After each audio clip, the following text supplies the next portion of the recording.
Movie yetu inaanza, familia ipo kula chakula cha jioni hapa. Binti akaanza kumsifia mama yake kuhusu upishi wa chakula bwana. Mama mpika chakula kizuri sana. Yaani leo nimeenjoy. Sema angekuwepo baba, angekuwa vizuri sana. Sasa hivi baba hayupo, hata chakula kinakuwa sio kitamu kivile kwa sababu baba hayupo. Umeona? Baba hayupo. Mama akasema, mwanangu, najua unapenda babako angekuwepo, lakini babako tayari alishaamua afanye mambo yake. Umeona? Na mimi nifanye mambo yangu. Na ndio maana sitaki masuala ya kumzungumzia sana baba yako. Mamake kaonekana kama pale amejisikia vibaya sana. Alafu unanikumbusha mbali sana. Ukiwa unaongelea haya masuala mwanangu, sio vizuri bwana. Kama tunakula tusiwe tunapiga stories zenye hazieleweki. Umeelewa? Leo ndio nimepika chakula kizuri na ilitakiwa sisi sote tupo tunakula chakula hichi pamoja na baba yako, lakini leo imeshindikana. Sawa mama, ila nilitamani angekuwepo. Mara tunaona SMS inaingia kwenye simu pale. Alichokifanya binti akaichukua simu na kwanza kuangalia anaona message hivi. Message ikawa imemfurahisha sana. Mama, angalia. Unajua kilichotokea kwenye simu yangu? Mama, si uchukue uangalie. Mama yake akawa ameichukua simu pale. Akawa anaanza kuisoma. Mara ghafla naye tunamuona anaingia kwenye ile fla. Afu fla ya machozi kabisa kwamba mwanangu amefaulu jamani. Mwanangu amefaulu. Umenipendelea mimi Mungu wangu. Jamani, mwanangu amefaulu. Tena kafaulia ni ile shule ambayo alikuwa naipenda sana mwanangu. Asante Mungu, nashukuru sana Mungu wangu. Ni siku nyingine hii hapa tunaona wazazi wanawaleta wanafunzi shuleni. So unajua shule ishafunguliwa. Ili kuwafikisha hivi, kila mtu anaenjoy, kila mtu amefurahia kwamba leo hii hapa amefaulu. Ni kitu ambacho kilikuwa sio rahisi. Wanafunzi 500 sijui yuko, lakini mwisho wa siku wamefaulu wachache ambao walifurahia sana siku hii ya leo. Yaani wakawa wamefurahi, kila mtu na rafiki yake, yaani kiasi kwamba mpaka wakawa mpaka inaonyesha kabisa kwamba walikuwa wanatamani sana wafike hii siku ya leo. Mara ghafla jamaa kama amefika pale. Vipi mzima? Vipi wewe naye? Mbona anajificha? Kuna tatizo gani? Kuna tatizo gani? Hamna, haina shida. Niambie, kumbe nao ulifaulia hapa. Ndio. Nipe namba yako ya simu. Lete simu yako. Lete simu yako nikuandikie. Haina shida. Naweza kuandika mwenyewe. Kwa ile kama ameandika pale jamaa. Nimefurahi sana kuwaona. Na nyinyi mnasoma shule hii. Kumbe ulikuwa hujui? Sawa, basi sawa, haina shida. Tutaonana tu. Mara tunakuja upande wa pili kunamwona mzee anaongea na simu, amemind sana yani. Amekwazika yani kiasi kwamba wamemkwaza. Kwa nini mtoto wangu umlazimishe kumfaulisha? Yule mtoto alikana kabisa akili hana. Hivi huyu mwanamke ana nini? Ana tatizo gani huyu mwanamke? Kwa sababu anayoyafanya ni mambo ambayo hayana maana. Eti kununua elimu. Ananunuaje elimu? Leo mzee kamind sana yani. Yaani kwa nini? Kwa nini mtoto wake hajui kusoma alafu mama yake anamfanya aonekane anajua kusoma? Akawa amemind sana pale. Tunakuja upande wa pili. Si unajua ndo siku za kwanza mama akawa amepiga simu. Mama tayari upweke ushaanza kumuingilia pale. Mama akaona hapana, lazima nimpigie mwanangu. Mwanangu, habari yako? Mama, nafurahi mama, niko sehemu salama.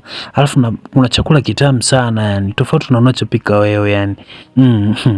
Eti tofauti na unachopika mimi. Mimi chakula ninachopikaga kinakuwa kizuri sana. Sema sawa, hata hivyo haina shida. Wewe utakaa tu huko na utajua mwenyewe. Unajua kila kitu kuna nitegemea mimi. Hamna mama, nilikuwa nakutania. Mama unajua kupika. Chakula unachopikaga wewe, hakuna mwanamke mwingine anaweza kupika zaidi ya wewe mamangu. Wewe mwanangu na wewe. Basi sawa.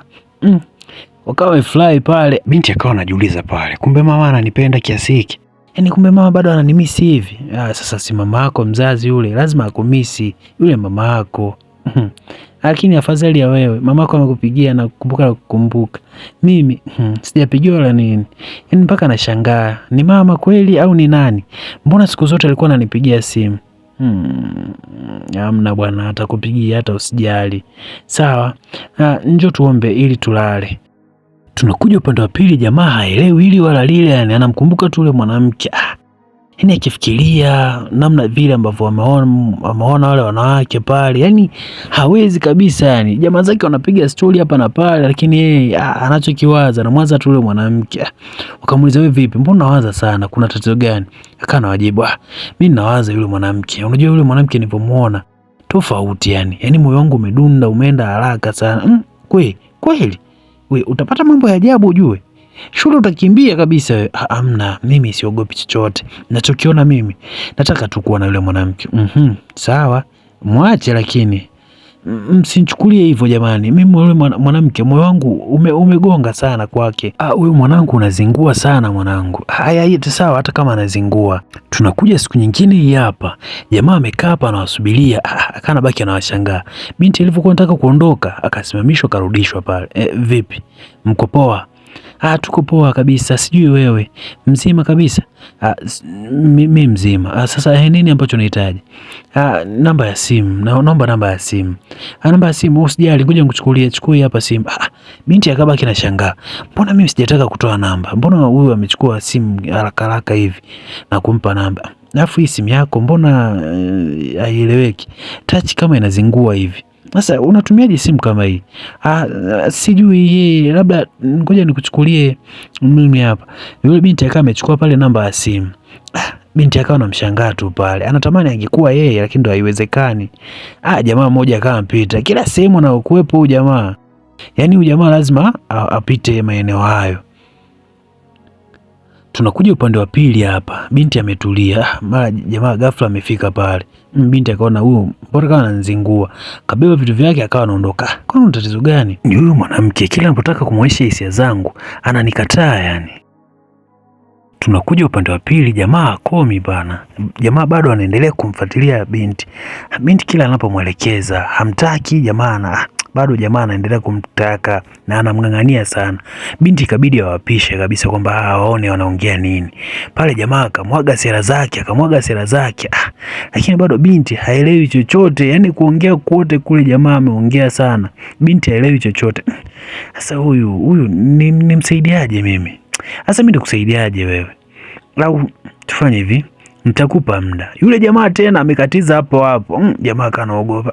Hivi jamaa ana shida gani Mbona kama muda wote napokuwa naongea na huyu binti lazima apite? Jamaa akakuta tu anajichekesha pale. Mwisho wa siku, naomba nafasi. Nipe nafasi ya kukutana na wewe. Sawa, haina shida. Nitakupa nafasi.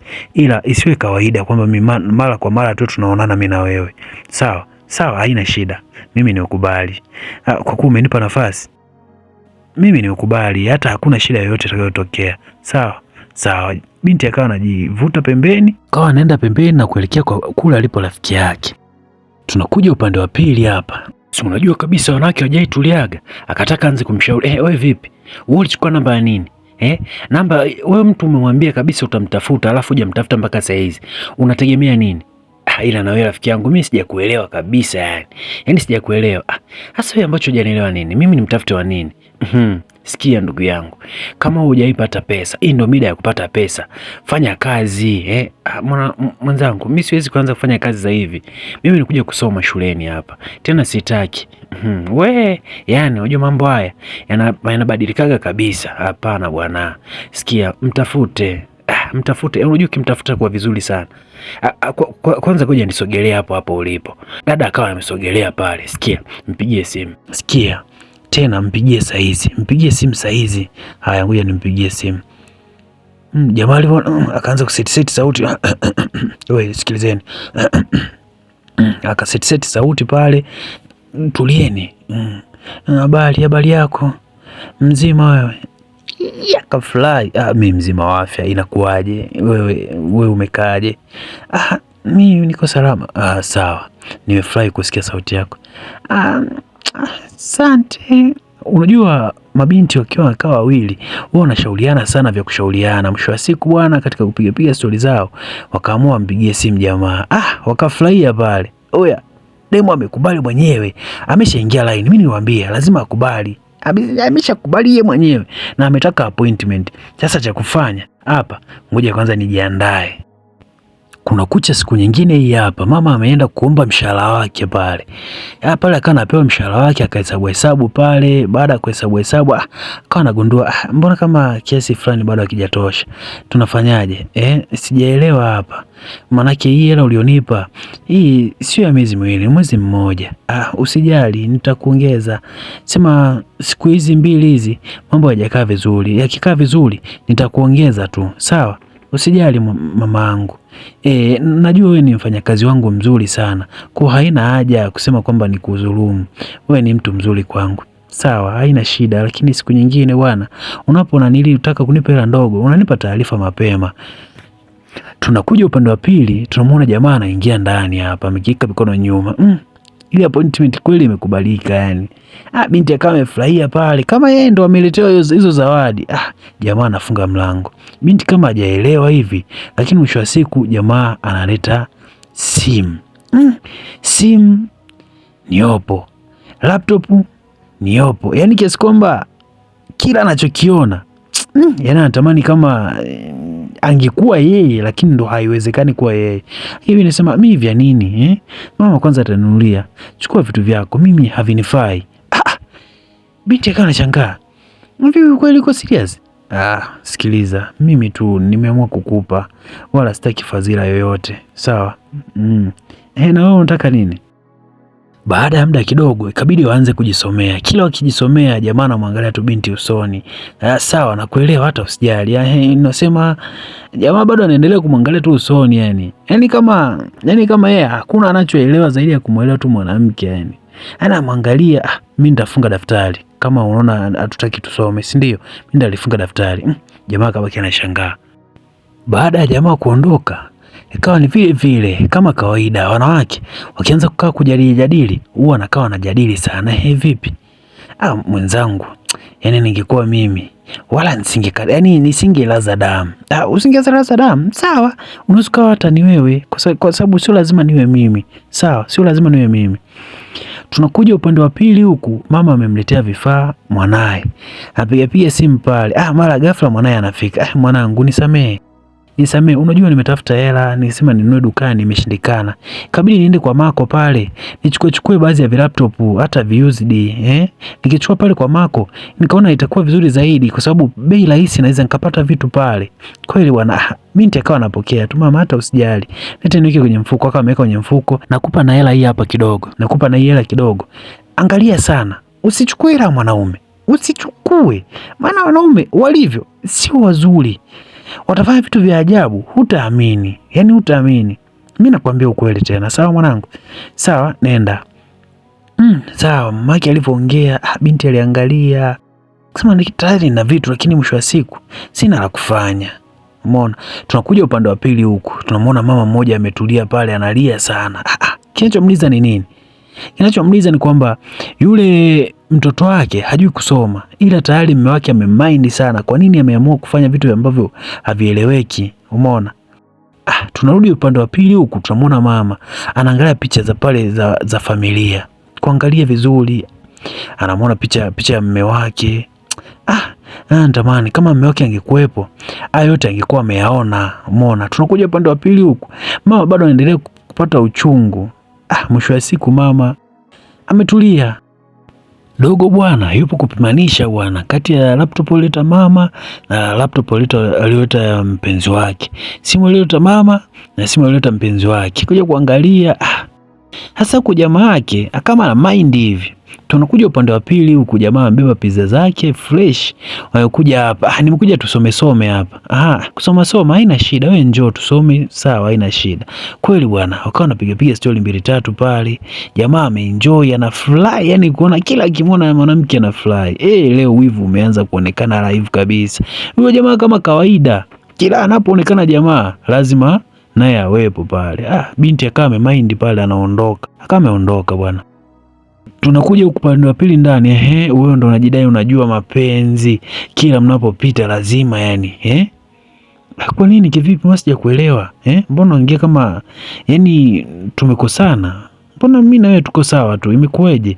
Sikia, mimi hayo maswala kama yatakuja kuharibika, usijukanihusisha tena, usijukanihusisha kabisa, kwa sababu hao unayofanya wewe, sio unafanya mimi tena. Ukanihusisha mimi, nakwambia kweli. Mimi naenda. Sawa, mimi naenda. Binti alibaki anashangaa, mbona sio kawaida, imekuwaje? Lakini basi tunakuja upande wa pili huku. Tunamuona jamaa yuko na binti tena kama kawaida, yani furaha. Binti alivyoangalia, na mwanao bado anaendelea mahusiano. Huyu mwanamke maana haelewi, kumbe ni wivu tu. Tuondoke tukasomaje? tulia kwanza, mimi na wewe hatujamalizana, ngoja niende. Hajisikii yule ndo naye kaa naye sehemu moja, kwa sasa hajisikii vizuri mimi ninavyofanya haya matendo. Sawa, haina shida. Jamaa kamaindi sana, sio mbaya, poa. Tunakuja upande wa pili huku, ameletewa zawadi hapa. Yaani binti akawa na enjoy. Jamaa kama amemuomba binti pale, kesho naomba uje nyumbani, usisahau, sawa? Kweli bwana, kumekucha hapa, binti amefika nyumbani. Wakakumbatiana pale, safi, maisha yakawa yameenda. Hao wakaingia ndani. Tunakuja siku ya pili hapa. Binti analia tu. Nini? Kwani kuna tatizo gani? Kwani mbona mimi hilo sio tatizo? Kwa mjamzito sio tatizo. Mbona ni sawa tu. Unaona ni sawa eti? Unaona ni sawa? Mimi shuleni hapa sikuja kwa ajili ya haya matendo. Shuleni hapa nilikuja kusoma. Unajua maisha anayoyapitia mamangu. Anafanya kazi ngumu. Lengo lake mimi niishi vizuri, mimi niende vizuri. Afu unakuja uniambie eti kwa mjamzito sio mbaya, kwa mjamzito ni baraka. Baraka za nini? Jamaa akamkumbatia binti, akaanza kumbembeleza, akambembeleza sana. Mwisho wa siku binti alichokifanya akabidi akubali tu, hana jinsi kwa sababu imeshatokea. Kwa hiyo wakawa wamekumbatiana pale. Tunakuja huku, mtoto amekuja nyumbani, mama, mimi mjamzito. Mama akamaindi, akajisikia vibaya. Unasemaje wewe? Unasemaje? Nilikwambia nini? Usipokee vitu vya watu. Kwani umepataje ujauzito? Umeniweka kama nani yako na kuambia kitu unafanya unavyojisikia wewe. Hivi mtoto wewe, kuna tatizo gani? Unajua unapopitia. Mungu wangu, kwa nini mtoto ananifanya mimi haya? Mama, tutatoa tu hata ujauzito. Rafiki yangu alinishauri nitoe na hakuna tatizo litakalotokea mamangu. Niamini mimi mama. Sawa mama, niamini. Siku nyingine hii hapa tunamwona bidada anarudi hapa hajiwezi, yani anaumwa kiasi kwamba alichokifanya ameharibu mwili wake, yani hana nguvu mwilini, damu tu zinamvuja kila anachokifanya, yani nakuta maumivu ni makali kiasi kwamba hajiwezi. Mamake anazunguka hapa, mara ghafla anamwona mtoto wake, mwanangu. Mama akamfika pale, jamani, nilikwambia mwanangu, nilikwambia. Ni kweli muda mwingine wazazi wanaongea vitu ambavyo havieleweki kabisa, ila sasa matokeo yanapoanza kuonekana ndio unaanza kuelewa kwamba kumbe kitu alichokuwa anaongea mzazi kilikuwa kina maana. Sijui umenielewa vizuri? Ni mimi N6YD the DJ. Ciao.